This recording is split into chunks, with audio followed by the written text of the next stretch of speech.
On a commencé avec mes confrères à se poser des questions parce que depuis effectivement une quinzaine, une vingtaine d'années, on voit arriver sur le marché beaucoup de produits d'importation et qui usurpent entre guillemets l'appellation savon de Marseille, et ça à des prix qui nous étaient pas possible d'atteindre, d'une origine asiatique ou autre. C'est nos métiers qui disparaissaient.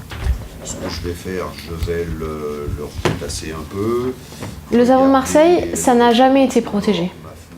Contrairement aux produits agroalimentaires où la France a été très active et précurseur dans la protection de ces produits agricoles, produits du terroir.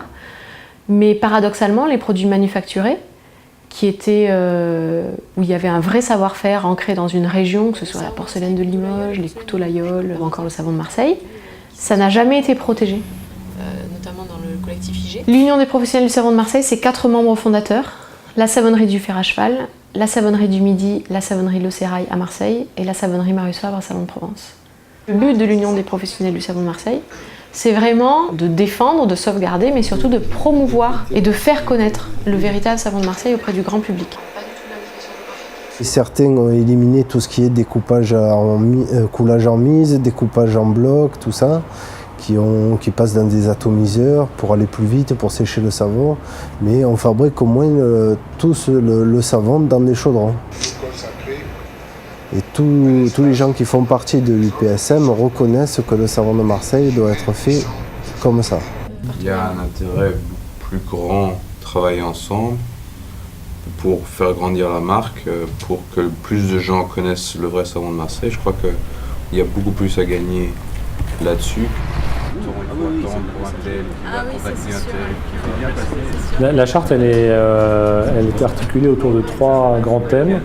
Un premier thème, c'est l'origine géographique, qui est limitée aux Bouches-du-Rhône. Ensuite, c'est les ingrédients et la composition du savon, avec de l'huile végétale exclusivement.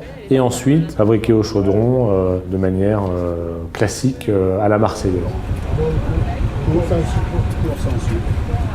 Pour l'instant, on a déposé une marque collective. Par la suite, on aimerait bien avoir l'IGP pour que l'État aussi reconnaisse que le savon de Marseille doit être fait en chaudron. L'IGP, c'est donc l'indication géographique protégée.